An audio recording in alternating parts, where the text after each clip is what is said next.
V soboto je vlada sprejela odlok, ki določa spremembe glede odrejanja karanten.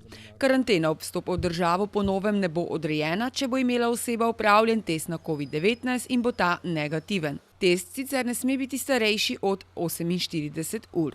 Mi smo se odločili v danem primeru za spremembo odloka o izvajanju preprečitve koronavirusov na mejnih prehodih in kontrolnih točkah. Torej na kratko, v prvem delu kontrolne točke oziroma mejni prehodi, kjer se stvar izvaja, ni spremenjena, torej še vedno imamo določene tako na hrvaški meji, madžarski, avstrijski in italijanski, tiste kontrolne točke, kjer se ta odlok izvaja. Še vedno seveda je potrebno povedati, da se ob vstopu v Slovenijo izkazujejo dokumenti, ki so, tako rečeno, obratno dokazno breme, torej tisti, ki vstopa, mora povedati, katero od izjem uveljavlja, in tisti, ki vstopa, mora nekako zagotoviti, da z ustreznimi dokazili to izjemo izkazuje.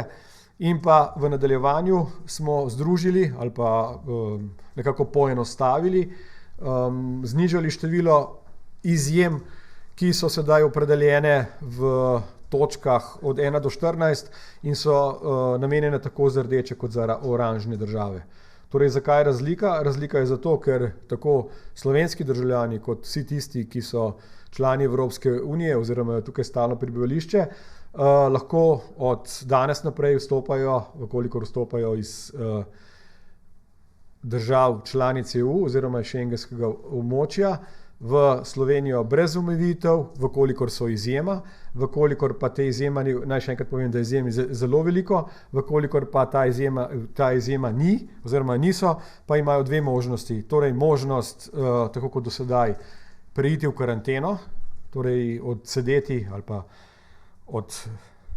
ležati tistih 10 dni karantenskih, ali pa z COVID testom, se pravi z negativnim COVID testom, prestopati mejo, ne da jim je izrečena karantena. Drugi del tega odloka oziroma navezava na to odlok je pa seveda sklep. Ta sklep je vlada sprejela včeraj pozno zvečer. Gre pa dejansko za navezavo oziroma za prepis ali pa, če temu tako rečem, uvrstitev držav na zeleno, oranžno oziroma rdečo listo, kjer se je glede na to, da v tem trenutku povzemamo zgolj priporočila Evropske komisije in da v tem povzemanju nekako najbolj eksplicitno tem navodilom ali pa tem priporočilom sledi v tem trenutku Nemčija, Slovenija odločila, da za to današnjo prvo listo povzame nemške uvrstitve, torej povzame uvrstitve, ki jih je pripravil inštitut Roberta Kocha, to je inštitut, ki je ekvivalenten našemu nacionalnemu inštitutu za varovanje zdravja. Nenazadnje ta dva inštituta med sabo sodelujeta, torej so podatki izmenljivi. Odločili smo se pa to tudi zaradi tega, ker Slovenija, kot veste, v triu skupaj z Nemčijo v tem trenutku predseduje Evropski uniji oziroma bo prevzela to predsedovanje v drugi polovici naslednjega leta. Torej, če na kratko povem, gre za razdelitev na barvne liste, v prilogah tega sklepa pa je razdelitev tudi na države EU in države izven EU.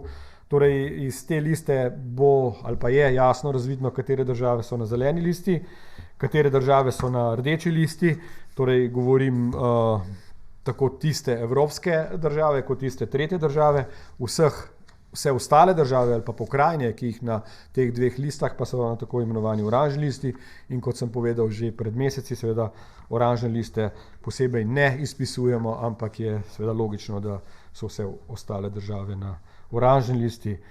Torej, v tem trenutku imamo na zeleni listi zgolj še nekaj evropskih držav. Moram reči seveda, da je stanje po celotni Evropi relativno zaskrbljujoče. Na zeleni listi imamo zgolj še Ciper, Finsko, Latvijo, Liechtenstein, Litvo in Poljsko. vse ostale so bodisi ali pa pokrajine njihove, bodisi na rdeči, bodisi na oranžni listi, medtem ko pa je iz tretjih držav za nas najpomembnejša, torej država Republika Srbija, vse ostale države na zeleni listi so seveda daleč od Nove Zelandije, Urugvaja, Avstralije in tako naprej. Republika Srbija pa je z svojimi ukrepi, torej če se spomnimo dobrega meseca pa pol nazaj, ko je bila praktično povsem v rdečem, z svojimi ukrepi uspela priti na zeleno. Torej morda še beseda o tem, kako bo z izdajanjem karantenskih odločb.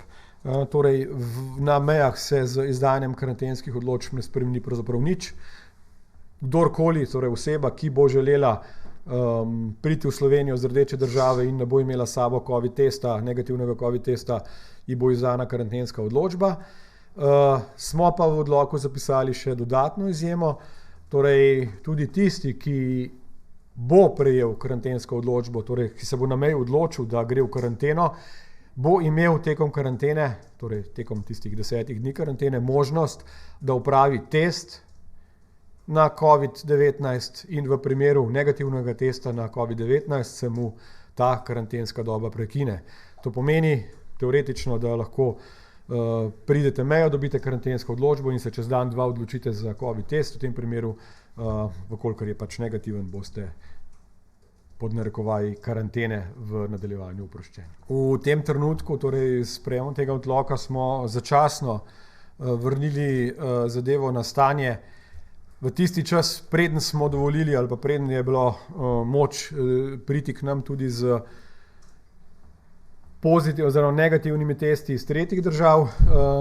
Za ta pristop smo se odločili, ker v tej fazi želimo striktno povzeti EU navodila oziroma se v največji meri približati temu, kar so storili Nemci. Seveda pa puščamo odprto možnost in verjamem, da bomo v naslednjem tednu ali pa v naslednjih 14 dneh, kolikor se bo ugotovilo, kar se nekoč že je ugotovilo, torej da so nekateri laboratoriji tudi znotraj Bosne in Hercegovine ali pa govorim na pamet Makedonije verodostojni, za ta test ponovno uvedli. V tem trenutku mislim, da je osnovna težava ali pa ena od velikih težav lahko ravno Bosna in Hercegovina. Kot veste, je tam stanje relativno slabo. Gotovo tam obstajajo verodostojni laboratoriji. Prepričan pa sem, da obstaja tudi tako imenovan sivi ali pa črni trg, kjer bi rekel, dobite test ne zgolj tako, da dejansko test naredite, ampak tudi na kakšen drugačen način. Zdaj, kar se tiče Srbije, kot veste, te težave ni več. Morda zgolj v neko pojasnilo. Smo pa uvedli tudi posebno izjemo, torej točka 2 9. člena, ki govori o tem, da vkolikor oseba, ki prihaja v Republiko Slovenijo, izkazuje, da ne prihaja z rdeče države, kljub temu, da je državljan rdeče države, vkolikor dokaže, da je 14 dni bival v državi, ki je zelena, lahko prosto vstopa v Republiko Slovenijo brez COVID testa in brez karantene. Kot plastičen primer naj povem recimo državljane Republike Makedonije.